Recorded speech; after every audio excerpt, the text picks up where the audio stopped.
Hello. I want to say good morning here where I live. I know for some of you back east, it's already after lunch. And so welcome everybody. I always like to know where you're from. So if you want to pop your city into the chat there, it's always fun to see where people are from across the country here.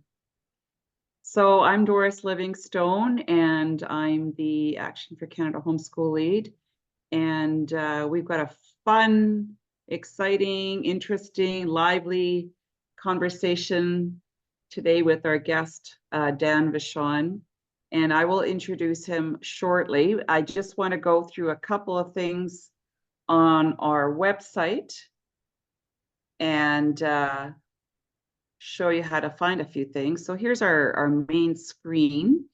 And I always like to share a quick overview that we have chapters across the nation. And we go to resources at the top. Then you go down, you'll see my mouse, A4C chapters. And then you'll see the map of Canada. And so across the map, you'll see all the places we've got chapters and chapter leaders. So if you want to be part of that, you can reach out, scroll down, and we've got it broken down by province and then cities. Looks like my Alberta screen is already open. So there's a little arrow here that opens it and closes it. So let's just pick Airdrie. You contact them and let them know you'd like to be part of Action for Canada. And that would be awesome. Then we will move over to current issues. That's where you find everything homeschooling. Right down here, Homeschooling Revolution.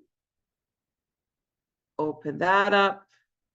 And actually, I'm going to show you this first. This Homeschooled Association directory it's a provincial directory because everybody's laws are a little different, very similar, a little bit different. Nothing's too hard and complicated, but reach out to your provincial group if you want to homeschool. And I've made every province, they're the first one. If it says the word association in there, let's look at Manitoba here. You want to reach out to them. There's websites and emails, and then there's other links in each province that are of interest as well. And so scrolling down, you'll see every province is broken down.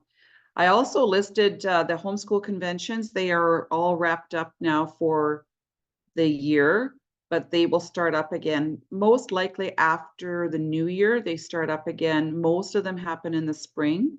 I always encourage people to attend a convention because that's where you get really recharged, rejuvenated, refocused, and you find lots of common people who share your values. So back to this original screen, I'm just going to scroll down to show you how to find our webinars. Down here, homeschool webinars. There we go.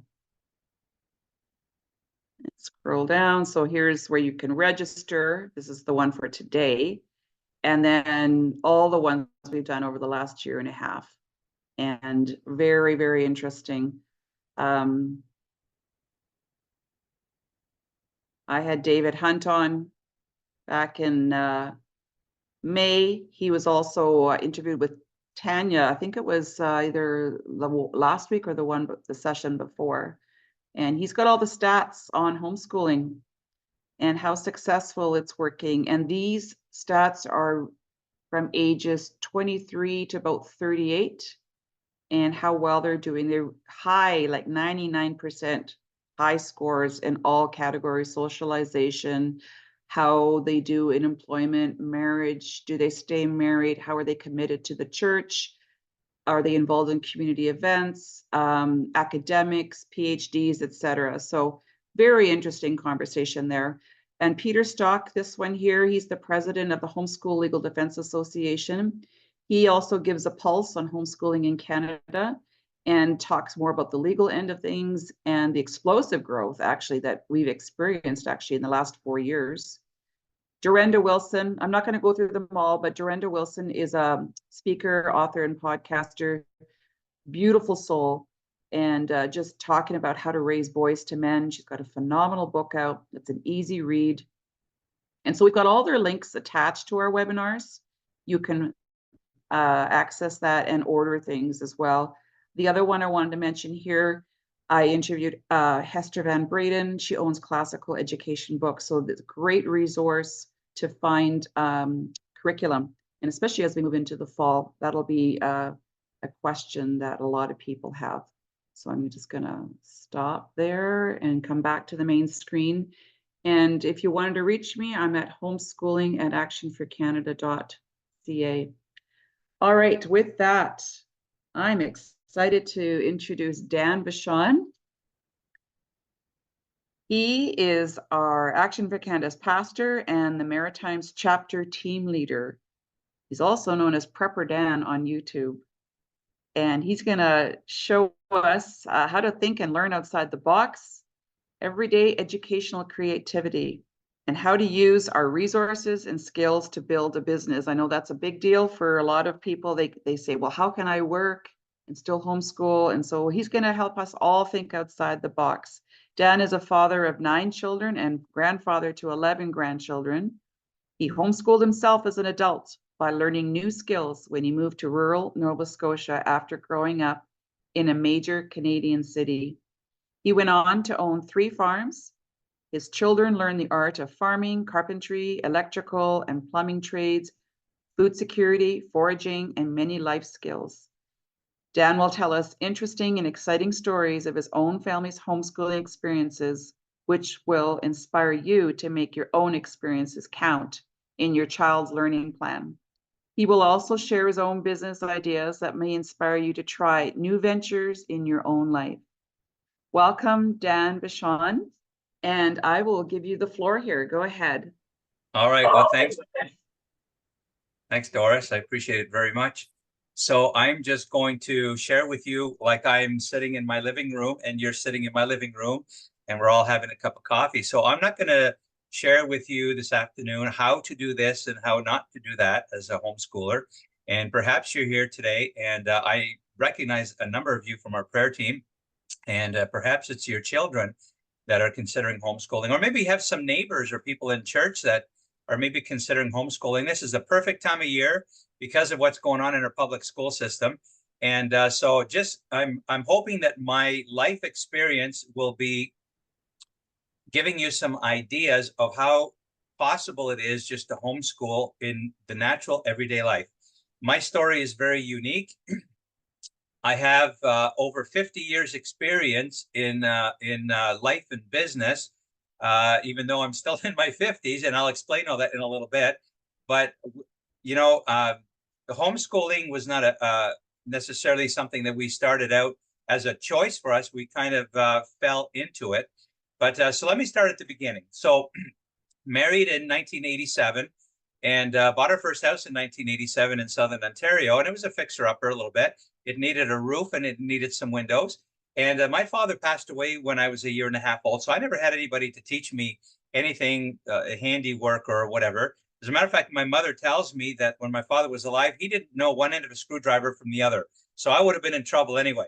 So back in those days, you know, I went to the local library and you signed up some VHS tapes and got some Bob Vila and the Home Time magazines and some books. And I homeschooled myself on how to replace a roof and install new windows, and did a fairly good job, I think, because a little less than 2 years later, we sold the house in Southern Ontario, made a 50% profit, and then moved to Nova Scotia. Well, here we were. It was the summer of 1989, and we ended up buying another fixer-upper. Again, needed a roof and windows.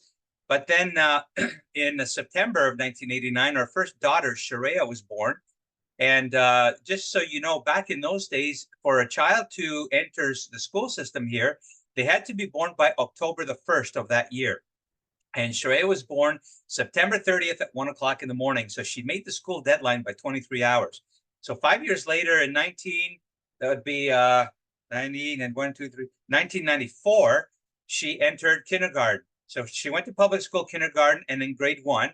And so what happened then is the first couple of years, you know, she was the smallest in her class. She was getting picked on. She was getting bullied a little bit. And she had a little bit of a mouth on her. The teachers were telling us, you know, she talks all the time and she has to be heard. And so before she went to grade 2, we decided we're going to hold her back for a year and let her grow up, you know, literally grow up a little bit and just keep her home, you know. So it was during that time that someone suggested to us, why don't you homeschool your daughter? And we thought, what?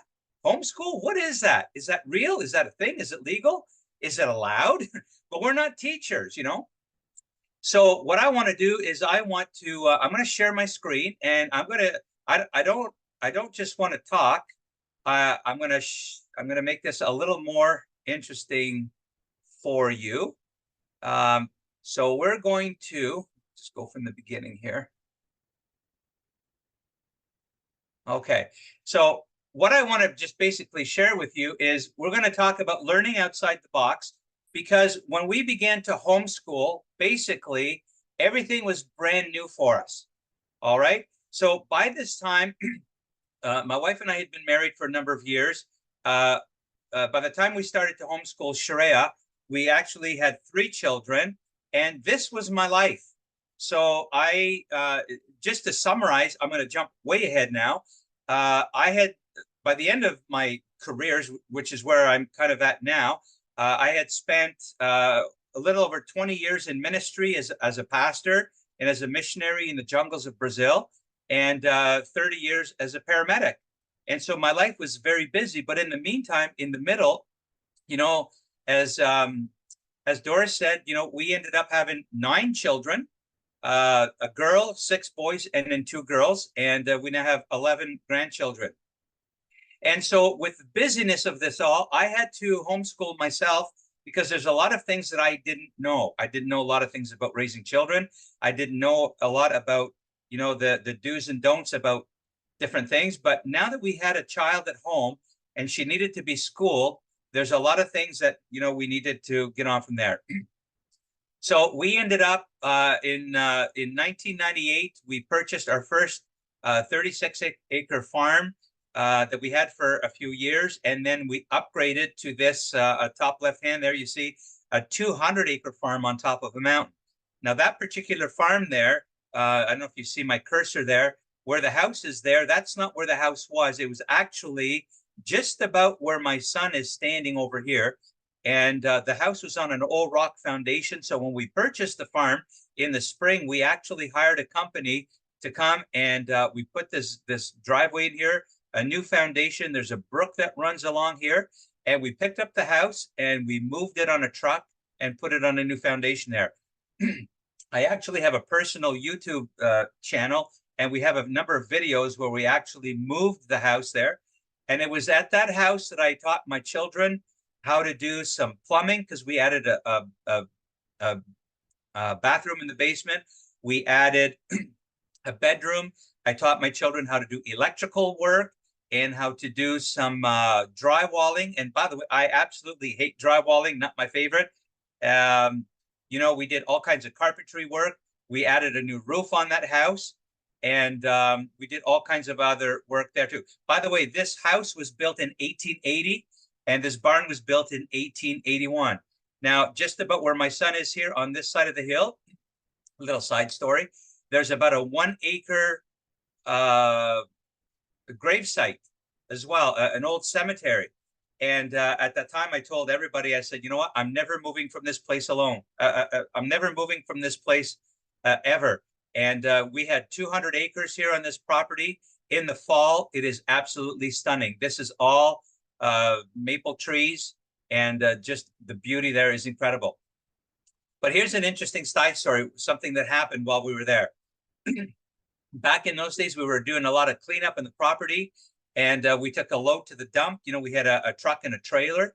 And my son here, Caleb, that's right here in the middle, he's like, Dad, how come there's all of these push mowers in a pile over here? And I thought, I don't know. Well, back in those days, you were allowed to take things out of the dump. I mean, I'm calling it the dump. They call it the landfill now. And we ended up taking 9 push mowers home. And in high school, I had taken some auto mechanics courses in that for 4 years. So we took these 9 push mowers home and we got 6 of them working. The boys ended up selling 2 of them, but with the other 4, the children ended up mowing that cemetery, which was so neglected. Neighbors that lived up and down the mountain began to see what the children were doing, and my children began to get paid $60 every time they mowed the cemetery. So with that, they bought themselves a whippersnipper and really did a great job on the cemetery. One day, my oldest daughter, Sharia, she comes to the house and she was in tears. She's like, Dad, you got to come see this. So I go to the cemetery, and here they had found, uncovered underneath a lot of sod, these 3 little stone placards that said infant. She's like, there's babies buried in here. But another thing that they had noticed is some of the headstones that had been covered in moss dated all the way back to the early 1820s. And that was so interesting. One particular headstone caught their attention, and there was a husband and wife. And though they had been born 14 years apart, they both died on the same day.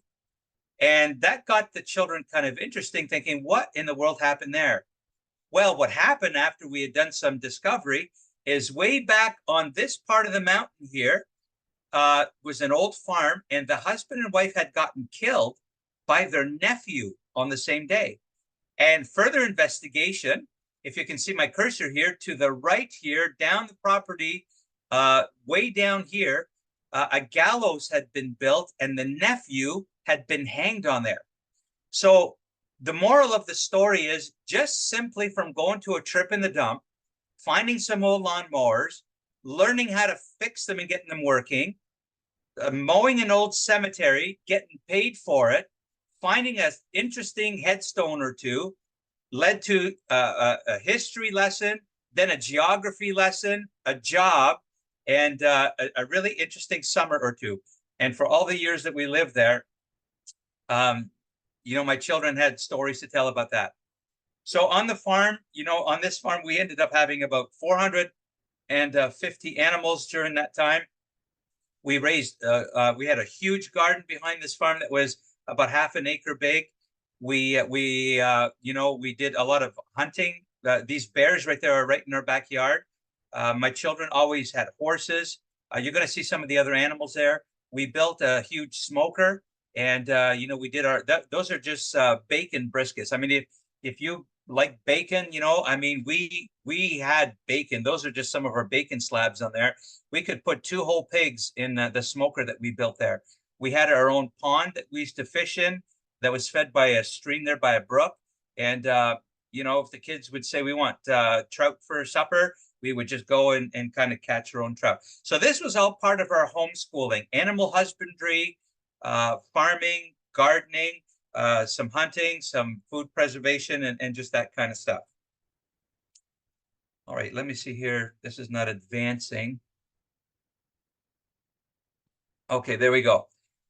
So a few years later, the Lord changed our plans a little bit, and we felt the call of God to go into missions work. So that changed our family dynamics. At that point, my oldest daughter was living in Pennsylvania. She was working at a horse facility there, training race horses.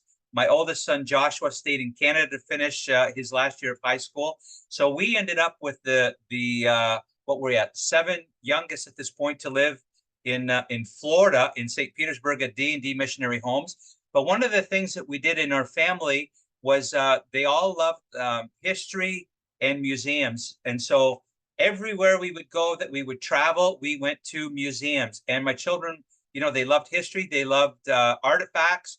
And so every time we would travel, we would find these museums. And so here's one particular war memorial museum. And of course, anything had to do with medical, MASH unit. There I am with an old ambulance and helicopter.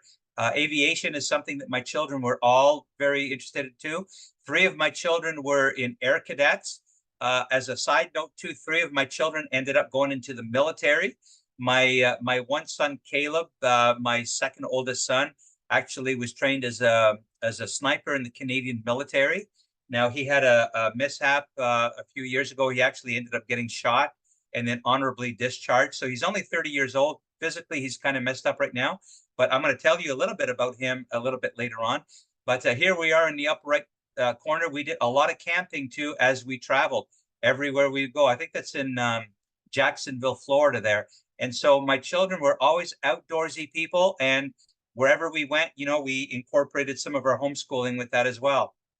So while we were at D&D Missionary Homes, my children took part in a lot of different activities as well. Upper right-hand corner, we always belonged to a good church. Now, I did a lot of traveling during the years that I did my missions work in Brazil. I did my work in the jungles of Brazil, right in the Amazon jungle. And so I would travel sometimes for weeks or months at a time. Sometimes I would take some of the children with me. My son in the middle there, Caleb, that's the one that was in the military. He actually spent some of his high school years right on the Amazon River at Purake High School. And so he spent some time there with me. My son, Joshua, spent time with me there as well. And but while we were stationed, we lived 2 years in Florida, 1 year in North Carolina. One of the things that was important to us was always to be plugged into a good church and church programs.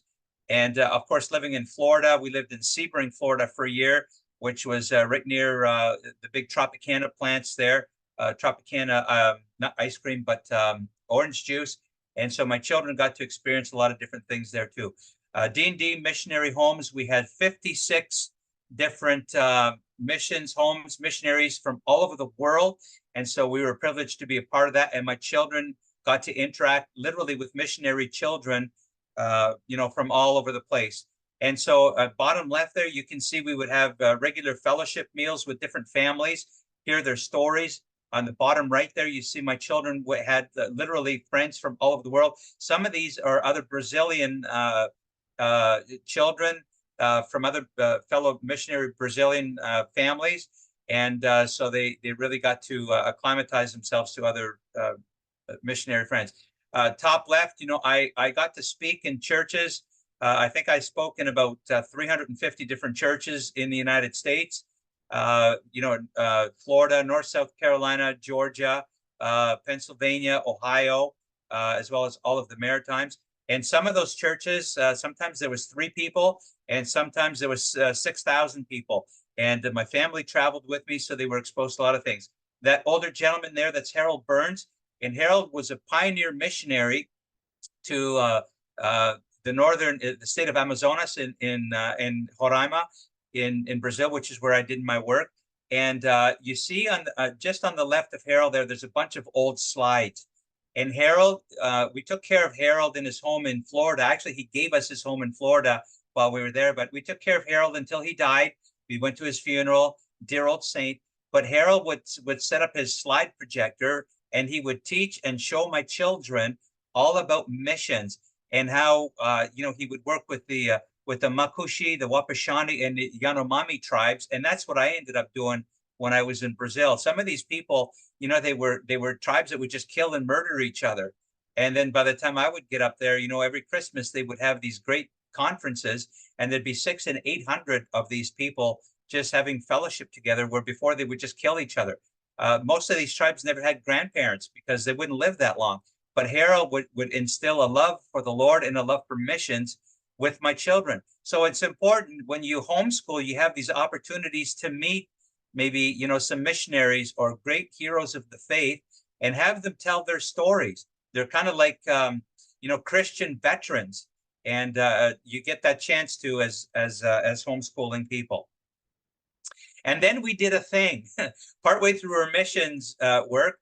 We came back to Canada for a little while. And so we bought a bus. It was an old MCI bus. And I don't have the photo on there, but it had all the seats in it. So we stripped all the seats down. Again, this was a homeschool family project. My oldest son, Joshua, and I there, or Joshua there in the middle, we stripped all the seats down. And that's my little peanut Hannah down there on the bottom left. And my other peanut, Sarah Faith, on the bottom right there with Josiah. And down below, you see Keenan, Jesse, and Josiah. And that's what homeschooling looked like in the bus. So we fixed it all up. We hired some Mennonite carpenters to put in a kitchen for us. That bus had 2 bathrooms, and it slept 9 people. We had air conditioning in it, and we drove that bus back down to Florida. and we parked it in Sebring, and it was parked at basically a missionary retirement home where Harold lived. And so we had it there so we can look after Harold when we were there. My family was there while I was traveling back and forth to Brazil. And so we lived in that thing. Sarah Faith actually learned to walk in that bus, but she learned to swim at the pool in Sebring before she learned to walk there. So we lived in that bus for a year.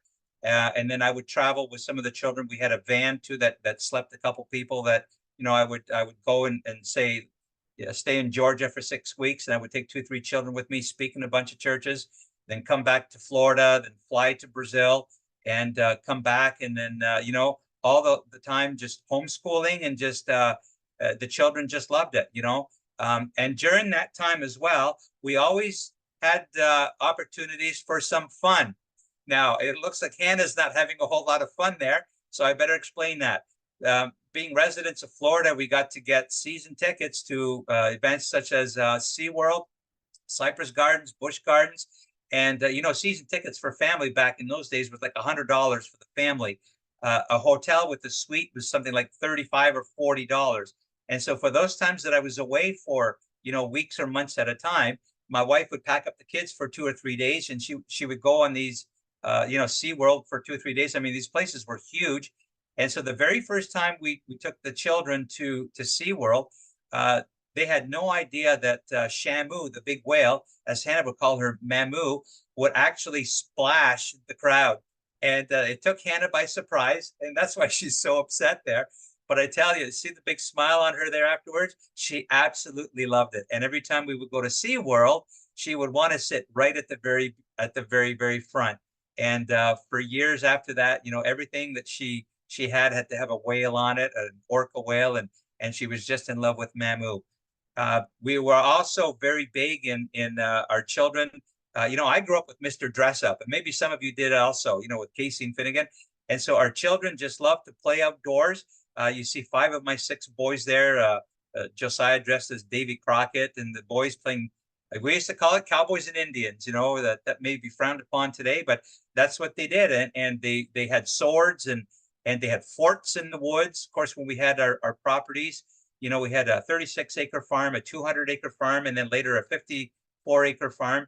They always had forts in the woods. We had friends that had boats and that, and the children loved outdoor water activities. They learned to canoe, kayak, waterboard, water ski, and all that. And of course, you see 2 of my boys there in Army fatigues.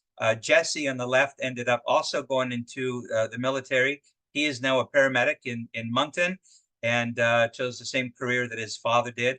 And so just you have to have some fun, and being homeschooling, that's an opportunity to do that. You'll notice all my children are dressed in red. Sometimes it would all be in blue, sometimes all in green, sometimes all in yellow, because whenever we would go to busy places like that, we had to glance around and be able to find the children really quick. All right. So here's more fun. I'm going to talk about photography in a little bit, because your children will have interests, and you have to invest in what your children like to do. And some of my children, I could have put 100 photos that I have here of my children fishing. They love to fish.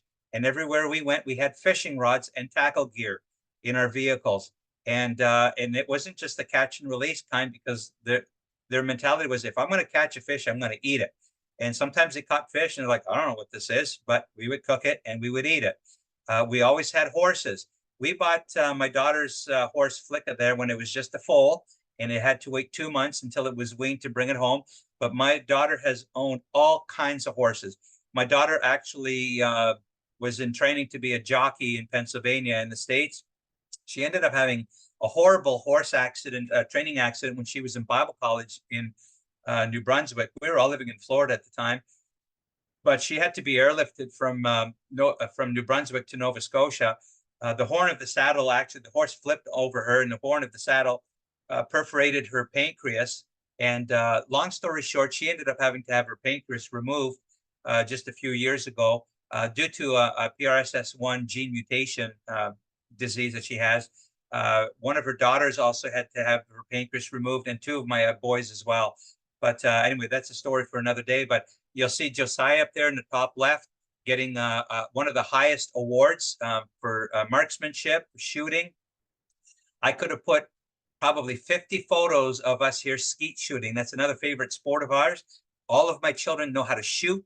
And I'll talk a little bit more about that, and you'll see that in a picture a little bit later on as well. Then something else happened. When my daughter was in the hospital from her horse accident, we were living in Florida, an outfit called JAARS, J-A-A-R-S, Jungle Aviation.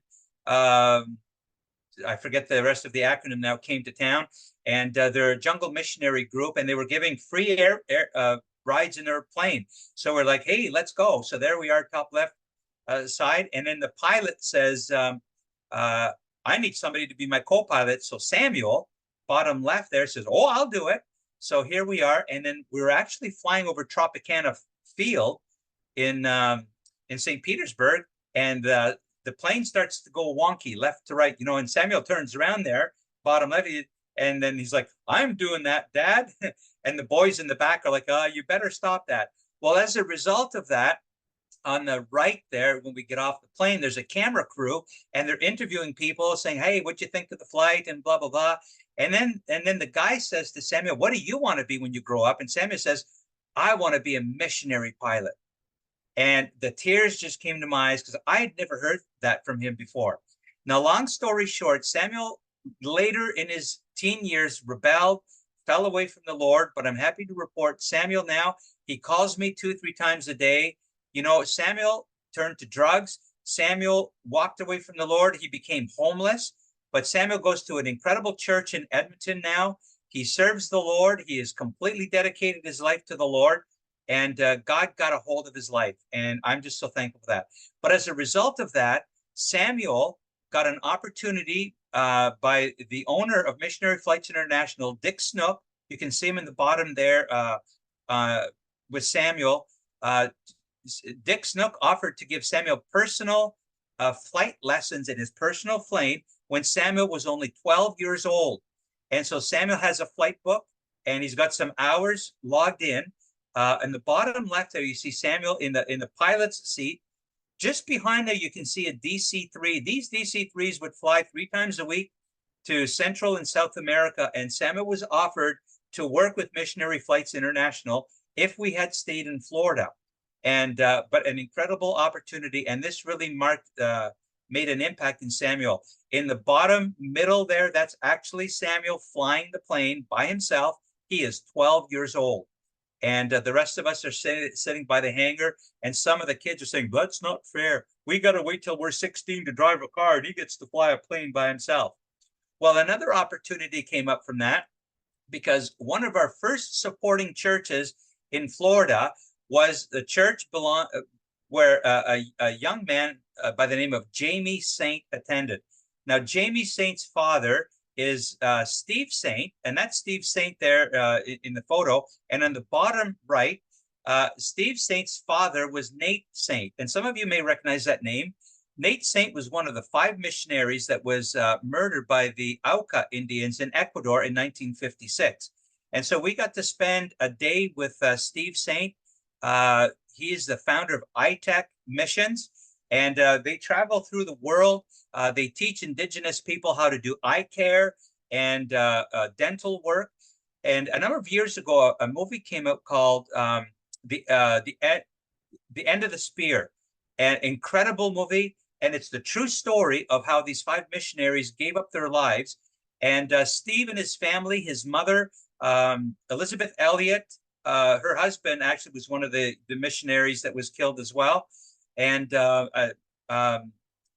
Steve's aunt, actually Rachel Saint, went and they lived with the Auca Indians. And the man that killed Steve's father actually ended up baptizing not only Steve, but Steve's children. They all came to know the Lord. And so when they made the movie, The End of the Spear, that yellow plane there was the prop plane that was actually used in the film. And so it was an honor to spend time with Steve, and I got to know Jamie really well. As a matter of fact, I taught some missions classes at Jamie's church.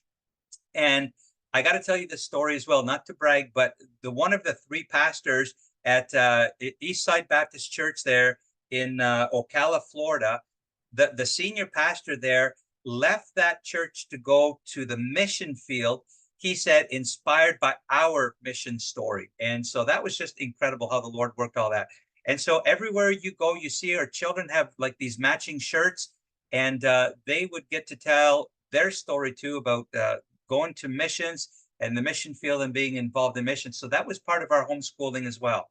Bottom left there, we got there to iTech, and here they had this first flying car. And I was like, no way. And so Steve puts in my hand a copy of Popular Mechanics that had just come out the month before. And the title said, World's First Flying Car. And of course, they had developed this. It's called the Maverick. And I don't know if you know, but if you know anything about Steve, a few months, actually it was about a year and a half later, Steve was prototyping another one of these when it crashed. And Steve is actually a quadriplegic now. He's made some incredible recoveries since then, but great man of God. He and his wife, Ginny, you know, they actually went to live with the Aucas for a couple of years. And so Ming Kai, the man who actually killed his father, drove a spear through his head, you know, they became best of friends and led many, many, many, many people to the Lord. So it was an incredible experience for my children. Because they were homeschooled, we could do this, to meet these people. So homeschooling and special activities. Wow, I could go on and on and on about this. So my children love to run. And so at the very right there, every time that we'd be back in Nova Scotia during the summer, there was the Johnny Miles Marathon. And it didn't matter how small or big you were, you got to run. And so they did that. Let's go to the far left there. Our music was always very important to our children. And so my oldest daughter, Sheree, she plays the piano and the flute. My oldest son, Joshua, my goodness, he plays the saxophone. When he was 14 years old, he would compete in the provincials here. He would play against 18-year-olds, and he would win first prize every single time. I got to mention, my father used to play 11 different instruments, and saxophone was his #1 instrument as well. And so most of my children can play the piano, the violin. On top right there, you see my son Caleb. When Caleb, Caleb, I think I mentioned this, went to Porto High School in Brazil. When he came back, here we are in Florida, there was a retired missionary across the road. Every morning he played the guitar. So Caleb's like, oh man, I wish I could play the guitar. And I said to him, why don't you go out there and just talk to him? And so he went over and he says, how hard is it to play the guitar? And the man says, want to learn? He says, yeah, sure, I'd love to. He says, hop in my truck. So they hopped in the truck. This is in Sebring, Florida. They went to the local pawn shop. The man bought my son a guitar for $100, and it took my son less than a week. He was playing guitar just like that. And so that's the way it was. And so Caleb to this day plays guitar, and he plays the violin. In the center there, you see Samuel, who greatly elevated himself in Air Cadets as well. And Samuel got to go to a special camp. And also Samuel was selected one year out of 440 cadets to stand at the cenotaph for the Veterans Day Parade. And he was one of 4, like I said, out of 440. So that was a great honor. And Samuel will get to go to these special camps for like 2 or 3 weeks at a time. So that was a great honor for him. When we lived in Florida, every Saturday at Lowe's, they would put on these free workshops for kids. They can build different things. And so bottom left and bottom right there, you can see them. They'd outfit them with these aprons and goggles, and they get to, build ships and birdhouses and so on. So there's all kinds of activities. If your children have interest as homeschoolers, invest in them. It's something that'll last them for a lifetime. Christian education is always something that's very important. That was always important for us. And this is one of the churches we belong to for a year that we're in St. Petersburg. They invested greatly in children. This is a church that had a congregation of about 10,000 people that would have, I think, 3 services every Sunday morning. But we always invested, in Awanas, and they had like different levels of them there. So somewhere in all of these mixes are my children. I can pick them out there. So there's Samuel in the middle here, if you can see my cursor. And Samuel won all kinds of awards. This child can memorize like entire books of the Bible. And so he got award after award after award. And so we're, so proud of him. And so that's another thing. So if your children, if you belong to a good church, like, Sunday school, and you know what, if there is no program for children, like get your children involved in starting one, like even if there's no adults or whatever, or you start one. There's a couple of years when I resigned one of the churches I was at in 1998, I was burnt out. I had to work full time as a paramedic because the church was, it wasn't small. We had like 100 people, but financially it was strained. It gone through some difficult times. I just needed a break. So I took 2 years off. But what I ended up doing is because we because we homeschooled, I figured I'm going to home church just for a short while, just to kind of get a break. Well, within almost 2 years, we had 75 people coming to our home every Sunday for home church. I hadn't planned on that. So you know what? If you don't have a good kids program in your area, start one. One particular year, we were traveling back from the US back to Canada. So we thought, on the way, let's stop at a few places of interest. So here we are. We traveled to Ground Zero. We met a very interesting police officer who found us a place to park. He said, take as long as you want. My job is just to watch vehicles and that. So here we are, bottom left. There's it's kind of like a mural that's all made of copper that was retrieved from copper lines from Ground Zero, and on it are all the names of the fallen officers and paramedics that fell at Ground Zero on that day. And there's a building that was just still under construction repair, like 4 years after the fact. And so my children got to walk around, and they were kind of odd. It was kind of quiet actually that day, and they had just started repouring down the foundation for the new building that was to go up. Then we ended up going to Gettysburg. We planned to spend 3 days there, and I think we ended up spending 8 days there because there was so much to do. And having lived in the South gave us a different perspective. The Civil War was not all about slavery and things like that. We got a new appreciation. As a matter of fact, we lived in North Carolina for a year, and the church that we belonged to there in Statesville, I'd say about a third to a half of the people every Sunday when we go to church, they were packing heat. There wasn't going to be no terrorists just march in there and stir up any trouble.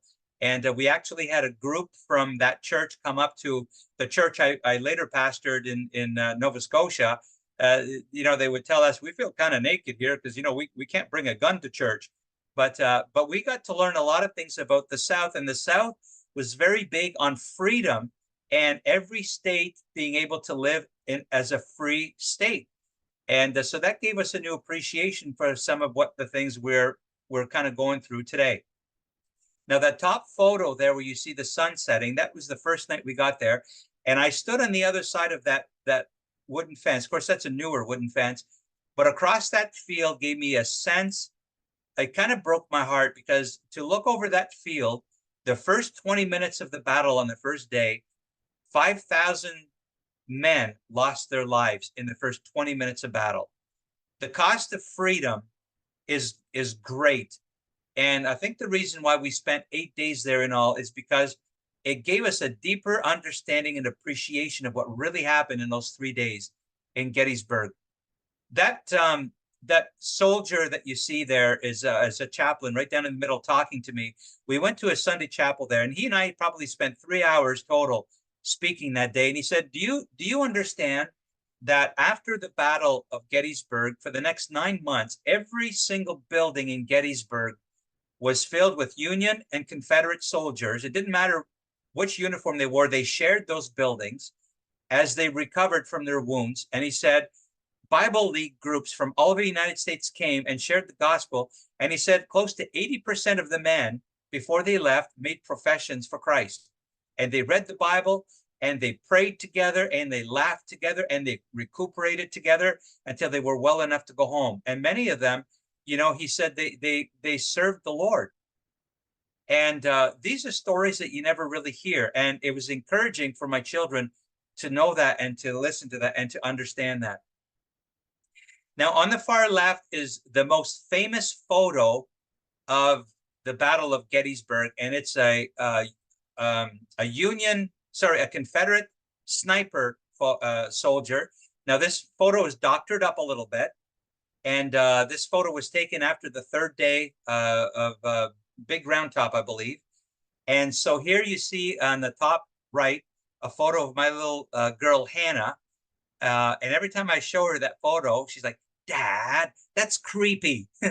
Standing exactly where that dead Confederate soldier is. And there you see 4 of my boys standing in the same place. So there you go. See, that's history on the left, and that's us making history on the right. And so whenever you go to places as homeschoolers, you can find history, and then you can recreate history, make history yourself. Special interests. Well, I can go on here, and I could, separate this into 10 different categories. But a few of my children were really into bugs. Now, on the top right, you see my son, Jesse. We had this big styrofoam thing in our bus, and Jesse loved bugs. And, he would find these bugs, and he would take these long pins and drive these pins in his boat, and then find out what the bugs were. And then he would put their titles, their signs on there. Well, every once in a while, we'd get up in the morning and Jesse'd say, oh, there's a bug missing. The bug wasn't dead, but it would crawl away or it would escape. So then there'd be a mad, rush to try to find the bug. And sometimes we'd find them and sometimes we wouldn't. But on the bottom right, I mentioned a little bit about photography. Some of my children, and again, I could fill like 10 of these slides. Some of my children began taking incredible photographs, especially with the digital cameras. I think we had 4 or 5 different digital cameras, 2 digital video cameras, because it's something that my children enjoy doing. And so we invested in them, and that became part of their homeschooling. And they would show off what they would do. And it's something that, we enjoyed watching and seeing what they did. Our children had interest in animals. The farm that we had, the last farm that we had in Scottsburn, we had Jersey cows. We made our own butter, we had our own cream. We made our own cheeses. As a matter of fact, we had a goat dairy one time. We were milking, I think it's 12 or 14 goats. And so my oldest daughter, Sheree, she would make 5 or 6 different types of goat cheese. And so dairy cattle and then some beef cattle are always something that we had. Our cow Bella disappeared one time. She went through the fence, and then here we are. We found her in the field, and here she had this cute little bundle of joy with her. And so my daughter Hannah always had a little following of ducks and geese. And we made our own flour. We bought wheat berries. We had our own grinder, and so we made our own wheat flour. And then we had duck eggs and goose eggs, and we made our own pasta. Now that sounds like a lot of work, but you know what? It's something that we enjoy doing. It's something that we learn to do. And again, it's an interest. It's something that we develop, and it's something that we still, my wife and I, we grind our own flour now. We make our own bread, and so it's still something that we enjoy doing. Now, in the bottom left, I got to tell you, living in the South and then driving home to Nova Scotia every once in a while, there were so many different Cabela's and Bass Pro Shops, and many of them had these incredible displays of animals, especially like in West Virginia, North Carolina, and Ohio as well. And so we would stop, and you don't see displays like this like ever anywhere else. And so we would stop, and some of them had huge aquariums, and it was a great opportunity to see like what a real baboon looks like, or a lion, or gazelles, or different tigers and stuff like that. So make it a point to, if you can, stop in places like that. Well, here we were done our missions work down south in Brazil. So we bought this old property, this old farm. It was kind of a neglected farm on 54 acres, again, on a hill, Campbell Hill is a little mountain. But this is what the place looked like on the top, middle, and top right. And it was a little too small for our needs, but we got the place for a good price. And so there on the top left there is where we left our place in North Carolina, our little entourage. We had that van and trailer and car. But that little part that juts out there on the top right, you see that little piece that sticks out there? We basically had to gut a lot of the house and make it to fit our needs. And so you'll see in the bottom there, my children are very much involved at this point in the demolition process, and we've started rebuilding there on the right. I told you before, I really don't like drywall, and that's the honest to goodness truth. we're very much a rustic family. And so, you know, we insulated the new part, and we decided to go with tongue and groove pine. To this day, you know, I have my own sawmill now, so I can make my own lumber. And to me, that's a lot of therapy. But here we are, you know, again, my children doing some electrical work, some plumbing, and just going to town with that. Here's a little more of the house. The front of the house there, you see in the top left and top middle. It just had this tiny little entrance. And I thought, no, that's where the sun comes up in the morning. And I thought I would like to have a really nice sunroom, a place where we can read the Bible in the morning and that. And so the bottom left there, you see, we added a second story to that little part. And the bottom, again, my children were all involved in the design of this, in the building of it. And then in the top right and in the bottom right, you know, the children are learning how to frame. They're carrying lumber, and they're involved very much in all this project. And so this is what the final project looked like. You know, we redid the whole house inside as well. And so on the right there, you can see on the bottom what it looked like, and then on the top, what the final project looked like. We did a lot of gardening and preserving. Now, this was one of our smaller gardens. But at this point, you know, some of the older children had left home. Some of them were married, had children of their own. And so I think at this point we had five, maybe five children left at home. But the children were always very involved in preserving. The farm we had before this, you see those jars of beans there? But at the last farm we had, we would put away between 1,000 and 2,000 jars of preserves every year. We would, in the valley, we would go and we would get a van full of peaches and apples and pears, and we would do our own preserves that way. Beans, we would do corn as well. We would get bushels and bushels of corn, take the corn off the cob. On the bottom there towards the right, you see we had a lot of our property actually was wooded, and we put our own wood trails, but we heated with firewood mostly. And so we would cut trails through the woods. We had four-wheelers and tractors. And so there we would just be collecting firewood and do our own firewood. And Hannah with her little entourage of geese there and ducks. We always had farm animals. At one point, like I said, we had 450 animals on the farm. We did our own butchering, and I'm going to spare you those photos. But, you know, we did our own raising of animals. And that was always something that the children enjoyed. Maybe not so much the butchering. Some of them preferred not to be involved in that too much, but we always had chickens for fresh eggs. As a matter of fact, right now at home, it's just my wife and I. And, you know, we had a bunch of rabbits born in the last few weeks. So we probably have close to 100 animals even right now in just a couple acres that we're on. And it's just the two of us. So it's just something that we're still kind of into right now. Life skills. Now, this is something as well that, I mean, if the economy were to crash right now, if the power grid were to crash right now, every single one of my children would be able to sustain life. If the grocery stores were to go empty tomorrow, all of my children would be able to go and forage in the woods and be able to go and hunt and survive. A lot of children wouldn't be able to do that. A lot of children in public school today don't even know how to cook an egg. But you know what? We raised animals. We harvested game from the woods. And, you know, some people would say, oh, how dare you do that? You know, but you know what? All of my children know how to shoot a gun and shoot accurately, not for fun or pleasure. But I always taught my children, when you go out hunting, you make your first shot count. As a matter of fact, top left there, right there, Caleb, this fella right here. You know, you know, my nickname with the kids in the family was Sniper, and I taught Caleb, you know, and all the children how to shoot properly. And Caleb actually did become a sniper in the Canadian military. And so it's something that the children learn to, you know, sometimes it's not pleasant, and it's not pleasant to take a life, but you know what?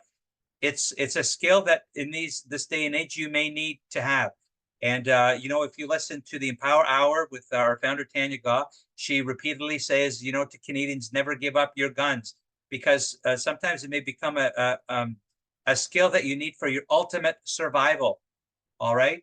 And so, you know, we had 9 children, and they like to eat, and you can't just expect, just to the not to be able to support them unless that you give them those skills to support themselves.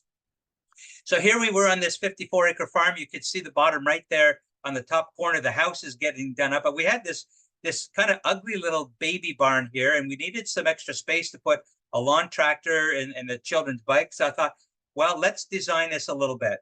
And, it needed a roof and that. So here you see, again, all the children involved, part of homeschooling. We'd learned to do numerous roofs and that, but now we were going to get them to do an addition. So they helped design this thing, a very simple design. You see little Hannah down below here. She's helping with the shingles. She's peeling off the little plastic tab. And so, we tore off the old roof and we're adding a piece onto it. And so this is what the final product looked like. Now I've got to give you a little bit of a teaser for this too. By this time, I've also started another business, and it was a little bit of a lawn care business, which developed into a full-blown landscaping business. And but this was all in conjunction with something else I'm going to talk to you about in a minute. But this became a nice, peaceful little quiet corner of the house. We bought that little wheel there that it spits water out. And again, it turned an ugly corner of the house, and we actually joined, you don't see it there, but a deck from that little shed to another deck with the house. And again, the children, this is what we saw when we drove into the driveway, and it was very pleasant to the eyes. The children really love the outdoors. And it's something that, we were not limited to just teaching inside. And, no matter where we went, we would make do, we'd set something up, and we would teach. When it got a little cool, we would dress them up, and they just love the outdoors. And you don't see it there because it's not built there, but right back there where Hannah is, I actually built a nice little building. It was like 20 feet long by, I think, 10 feet wide. We put an old-fashioned little stove in there, and we called it Rose Cottage. And it was set up like a one-room little schoolhouse. And we put a loft in there, and in 3 seasons of the year, the children could go camping in there. It was like their own little retreat place. And we had like mattresses set up in there. And if they had friends over, they can go camping in there. And they just had a great time in there. So then we did another thing. Wow, this kind of came as a surprise. I was driving home from work one day, and the old farm hardware feed store in town shut down. And the Scottsburn was known for the dairy in town. And so I prayed about it, and I went to meet the board of directors, and I said, what are you doing with the old store? And they said, we have no idea. So I did some inquiries real estate wide. That building was assessed at something like $2.5 million. So I did something crazy. I prayed about it, and I went and I made them an offer that they could refuse. I mean, it was ridiculously low. I think I offered them something like $135,000 to purchase the building, the land. It had 3 tractors. You don't see it there, but the entire building was full of the storage shelves. The warehouse had all the industrial shelving. It had those forklifts. It had fridges. It had computers. It was loaded with stuff. I made the offer on a Thursday, and on Monday morning, they accepted my offer. And I thought, great, what do I do now? I know nothing about business. I know nothing about owning a business or running a business. So then I had to go and find the money. And the credit union was like, yeah, how much money do you need? And so, lo and behold, this was going to be our retirement business. And long story short, we got rid of these ugly green and brown walls. We painted a nice bright yellow. We hired a firm to come and strip all the floors. And this was the beginning of a new venture for us. We ended up with this business for a number of years. The top right-hand corner here, the children were like, Dad, could we get some farm type toys in there? So they had puzzles, lunch boxes, games. Somebody donated an old-fashioned kitchen cook stove. I mean, we had the place decorated like an old-fashioned, well, it was called the Scottsburn Country Store and Market. We ended up putting an ice cream scoop in there because Scottsburn was known for its 31 flavors. And it was like literally an old-fashioned ice cream scoop place in there. We had about close to 10,000 square feet of warehouse space in here. And we sold between 6,000 and 12,000 tons of feed every week. you know, that's just some of it right there. We had these two big garage doors that you'll see there. We had a little grocery section in there. People can grab, you know, their bread and different things. We sold all kinds of farm supply stores, farm supplies. We even sold ivermectin. You know, you see ivermectin right down there, and we had all kinds of ivermectin, like all kinds of it right there, back before it was like in vogue, right? And we sold hardware. We sold local different things, local honey. We sold local artisan things, homemade soaps, and all of my children were involved. We had 13 employees in all, and I think 5 of my children ended up working for us full time out of the 13. And we had the place decorated so nice, and it was such an incredible business. My daughter ran. We had local artisans that would bring their things on consignment. We had a wood stove in there, and then we ended up opening a full bakery. We invested close to $50,000 in a bakery. We had 2.5 full-time bakers, and then we opened up a gun and outfitters store. I wish I could have put more photos on here, but my goodness, we sold more guns than Canadian Tire did in our county. This is only one of our gun racks. We had like 3 of those. And my son, Caleb, that was the sniper, he probably has at least this many in his own collection right now. And so anyway, that's kind of a secret. But anyhow, so that's me there at Christmas time. We would host Santa comes to Scottsburn. I was known as the mayor of Scottsburn.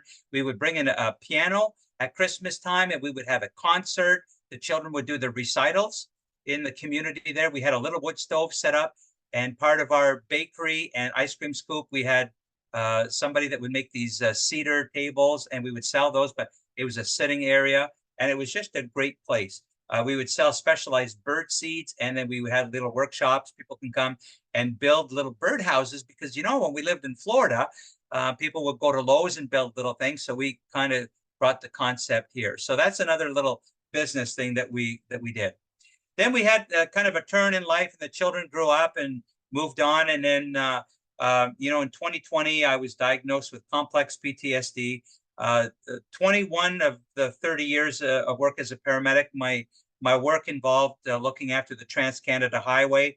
And so I was diagnosed, and so deemed unfit for service. You know, I'd been working in the emergency department for a number of years at a local hospital too. So I'd seen enough in that. So it was time for a change of life, a change of pace. And then COVID kind of came around and stuff. So it was perfect timing. So one of the things that I did that I involved my children to some degree as well was I formed this tiny little business called Driftwood Pallet Works. And you see my SUV there. I would salvage old barn boards, and then I started just making frames. You see on the right there, I collected EHS patches from some of my work here. These 4 patches are all different, by the way. There's subtle differences in all of them. But I started, I bought mat material there from Staples and a mat cutting machine. I would make my own mats. And I actually got a contract from an art store to make their own barnwood mats. And that became a business. I think I would get paid, and I made bigger mats for them, but something like, I don't know, $50 or $60 per frame. And so it was easy money. Then I collected old license plates. I probably had like 150 of those, and put little hooks on them. And I would sell these on Etsy for like $30, $40, $50, ship them all over Canada. I actually built myself a little workshop for that. This is all built out of pallets. I have $200 invested in this building. It's like, I think it's 16 or 20 feet long, and got some old windows. The money I invested was in this tin roof, but that was my little place of refuge.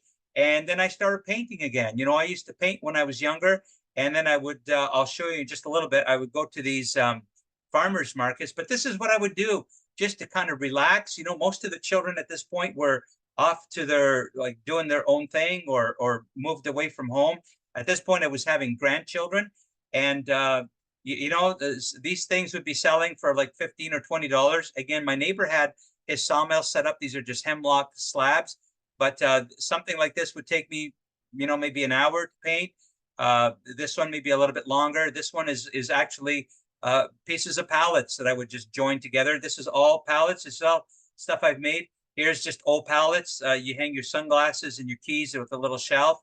Again, this same thing too, just, you know, something very simple to do. And this is the inside of my workshop here, all recycled materials. You'll notice the inside is all just pallets. I insulated this and I put a little wood stove. I think I paid $90 for this on Amazon. And it would go from -20 here in the wintertime to 70 degrees in about an hour, hour and a half. Built my whole workbench out of old recycled lumber and just honky-dory. Again, this is something else that I built, just scrap wood. And something like this, you know, I would sell for $40, $50. Unique piece.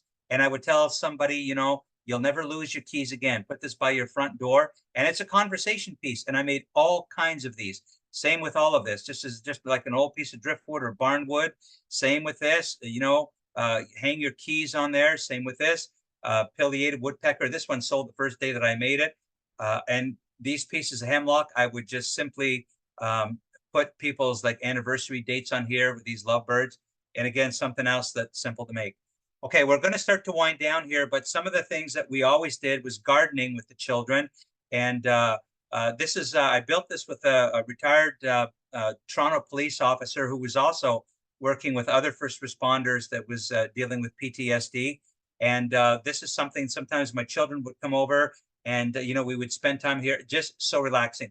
I got to tell you, when you put your hands in the dirt, even as a parent after a long day of work or homeschooling, if you get your children involved in a project, if you have a little bit of space in your yard or somewhere, build yourself a little greenhouse. You know, even now, this time of year, it's not too late. I have a channel, as Doris said, Prepper Dan, and you can go ahead and get involved in something like this. Gary's wife, Lee, she decorated like this. You'll never regret having a little greenhouse as part of your homeschooling. And it's something you can harvest and really enjoy. So the most important things about homeschooling always comes down to children. Making time for your kids, investing in them. It's an eternal thing. And in the bottom left there, you see, I always had to take time for myself too, no matter how busy I was. In this particular case, I was working out west for industrial paramedic services. Sometimes I just had to get away and just spend time with the Lord and the Word. Even as I was working up here, sometimes I, you know, in between shifts or whatever, spend time with your children. It's all about the children. The most important things are children. So a couple more slides here and then we're done. Homeschooling ideas, starting a small business. I read recently about a woman whose concern was that I still need to work. So she had a thought of small engine repair because her two boys were like in their early to mid-teen years. And so they took together, her and her two boys, a small engine repair course. They built or got themselves a little baby barn. And so they started a little small engine repair shop as part of their homeschool. And it became a full-blown business. Eventually, they started doing storage for lawn care equipment in the winter. And then in the summer, they would store like snow blowers. So that's a, you know, they were learning, but they were also creating a business. I already talked about a picture frame business. It's something you can do. By the way, let me pause here and say, please don't buy your children like Xboxes and useless things like that. Buy your children tools, even your daughters, they'll benefit. You know, Dremel tools, ratchet sets or chisel sets or woodworking tools. You'll be amazed that you can start a business by owning some tools. Landscaping or lawn care. I already told you about getting a few lawn mowers or whatever, even if they start mowing their neighbors' lawns and getting paid a few dollars for it. Small wood crafts. If you go on Pinterest, you will get lost with the hundreds of ideas, something you can do even for a day, a week, and start selling them online or on Facebook Marketplace. I talked about photography and videography. You know, if you have friends that have special occasions, birthday parties or whatever, and from that, you can go online and there's free video editing software. You can start making your own little videos or creating special photos. Then you can write short stories and publish them. So a number of years ago, through the University of Connecticut, I took a children's literature course. It took me 2 years, but I actually have a couple of children's storybooks that are written. They've not been published yet. One of them is called The Almost Christmas Goose, and they're all based on stories about my kids. You can buy yourself one of these dollar store, these big sketchbooks, and the different things you do with your children, start writing the story, but start illustrating the photos or making photos of what you're actually going through, and then publish your own little books, right? It's very simple things to do. Start a YouTube channel with your video creations, and other homeschoolers will be like, wow, you're a homeschooling family. You have your own YouTube channel. You know, you'll gain a following, and YouTube could actually be a source of income as well. Invest in good home library. I'm going to show you when I'm done here some of the books that I have, like G.A. Henty books, and start a local homeschool group if there isn't one in your area. You know, for science fair, doing field trips, campouts. Do a vacation Bible school in your area in the summer if there isn't one.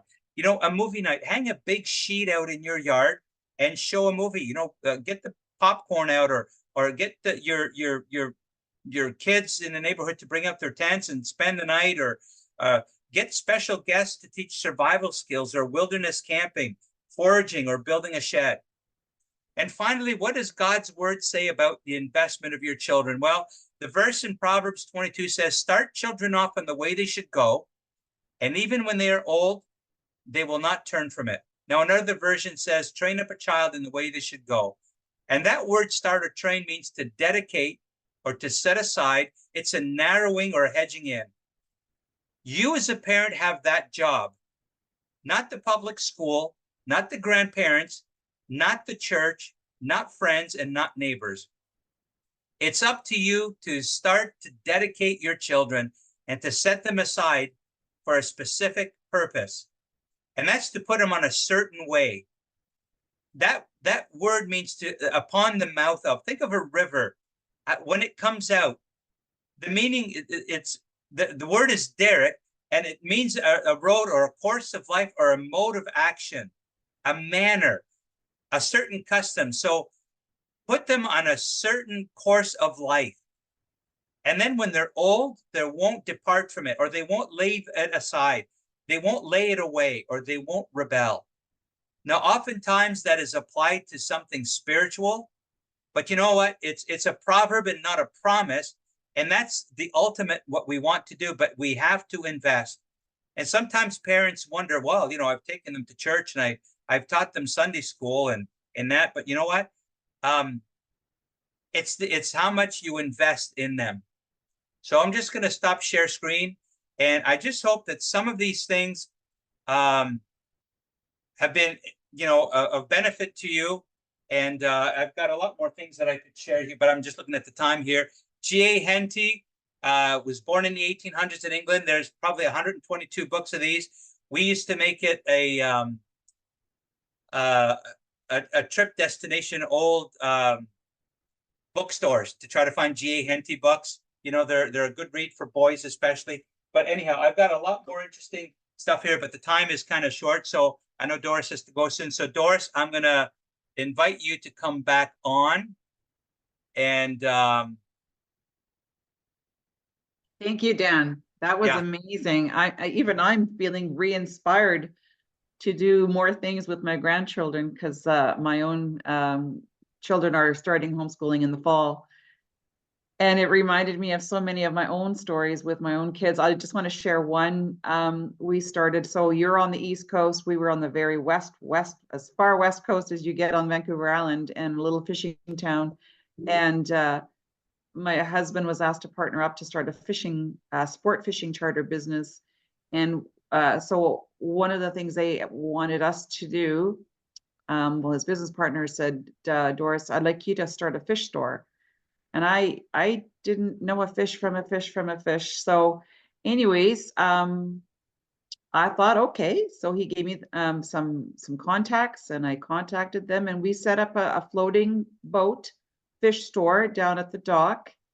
And the commercial fishermen would stop by to drop off. So I learned how to order. And then I hired 6 youth from the church to run the store. And then I would check in every day, and with my 3 little children, they would have been like, I don't know, 3, 5, and 6, or 2, 4, and 6 or something like that, just like mother and her little hens following down the ramp down to the boat. And we had a great summer. That was so fun. I learned so much. And I thought, you know, there's an example again of thinking outside the box and thinking you can. You need to have a bit of a can-do attitude, like, yes, I can do this. And learned a lot about owning a business, running a business. And then eventually we attached a bed and breakfast to that. We had a 3-story home, so the basement became a suite. And so it just, possibilities are endless, and we have to just continually believe, like, what skills do I have? What capacity and knowledge and awareness do I have? And create something that people want. Like, Dan, those picture frames, that would be me at a public market buying those things. Yeah, Yeah. for sure. Yeah. And Doris, even if you don't have the skills, like when I bought that store, when they accepted my bid, I mean, the building was valued at 2.5 million. I thought they're going to laugh at me, right? I think it was $135,000 I offered them. And it was like, oh my goodness, what do I do now? I knew nothing about it. And you know what? Within year 2, our revenue was close to $1 million. And it's like, okay, what do I do now? That's a lot of money, right? But I mean, it just, we didn't know how to run this. So we had to learn. And again, when your children see that you as an adult and as a parent are willing to learn and learn with them. And the crazy thing is, it's the children that kept having these ideas. Why don't we add a bakery? See, 10 years before, there used to be a restaurant there, but there was a huge wall, and that section of the store was still all blocked off. And the kids were like, why don't we punch that wall out and build a bakery? That was their idea, right? And then my son was like, we should have an indoor archery range in here. Why don't we sell guns? It's like, you want to run it? So 2 of my boys ran that. They had to get licensed and qualified, right? So again, it's like, we didn't know how or whatever, but you'll learn. And that's the nice thing about homeschooling, is we're always schooling ourselves. I'm still learning this. Like, I'm doing editing for Action for Canada, our videos now, right? So I didn't know a lot of that. I'm still learning, right? We're still learning. And that's the nice thing about it. It's the day you stop learning is the day you start, I think, kind of losing your will to kind of live. And we're always learning. We should always be learning. It keeps your mind fresh. At least that's what I'm told. I agree. Yeah. Yeah. And so beyond the paper and pen, there are times, like you said, you know, the kids can be outside. My kids often went outside to do schoolwork. I said, you don't have to be in this room here right now. Why don't you go sit on the trampoline? Why don't you go down to the greenhouse and sit on the bench and do it outside? And so the paper and pen really only takes, I mean, when they're like kindergarten, grade 1, an hour tops. And then the rest is hands-on learning and exposing them to all kinds of cool things that happen day-to-day reality, you know, in the home, like teaching them how to make their own eggs for breakfast and learning how to bake when they get older, and or not even when they're 5, get them stirring the bowl. But they have the time, and that's the thing with homeschooling, is you have the time. They're not away from your home for 5, 6 hours, and if they're on a bus at that time too. So there's plenty of time in the day for them to learn and explore. Oftentimes after lunch, my children would go with their dad down to the dock. They were building a boathouse. He was a boater. And so they were hands-on hauling lumber down that ramp all the time, bringing it down. Every board goes down, and hanging up high, holding things for dad so he could hammer, etc. Lots of opportunities of exposure. So anyways, I'm just going to check and see if there's any questions. I see some great comments here. I like this one. This is one of the most interesting, positive, enlightening webinars I've watched in a very long time. Thank you so much. Thank you for sharing that. Yeah, trusting in the Lord as you try new learning experiences and businesses. So, yeah. Anyways, Dan, thank you for sharing. We are going to wrap it up here. And If anybody has any inquiries, you can reach out to Dan as well if you want, or myself, Doris Livingstone, at homeschooling@actionforcanada.ca. And Dan, any closing comments? If you know of anyone that's on the fence about homeschooling, now is the time for them to consider getting off the fence, because things are getting worse in the public school system. And the investment that parents can make in their children is incredible. And if you think I still need to work, I don't know that I can do this. Absolutely, you can, and you must. Now is the time. Get off that fence. Yeah, and there is a way. And now is the time too. If you want to start in the fall, now is the time. And our website in the homeschooling category, Homeschooling Revolution, is full of the resources, information, curriculum, support groups, provincial information. It's all there. And if you still don't have your answers, do reach out. Yeah, and also Prepper Dan. Now that's your other thing. Give us a 2-minute rundown of what that is and how they can find you. Okay, so if you go to Action for Canada's main website, on the main page, if you scroll all the way down to the bottom, there's little icons, and one of them is called food security. So if you click on food security, it'll bring up the Empower Hours that I've done with Tanya, as well as the Prepper Dan videos. I think it's 12 or 14 videos out right now, and I'm working on a couple more as well. So I've got things like how to cook without electricity. The benefits of dandelions is one I've just put out recently. What else have I done? My goodness, I've done so many. How to plant a garden, how to start a garden, just various ones out there. So they're not necessarily like prepper ones, but they're survival ones, and how to preserve food and how to grow things and how to just how to have life skills, basically. And I'm continuously upgrading those and adding to those. Perfect. All right. Thanks again, Dan Vachon, for sharing all your life stories. A very interesting life and very inspiring for all of us listening.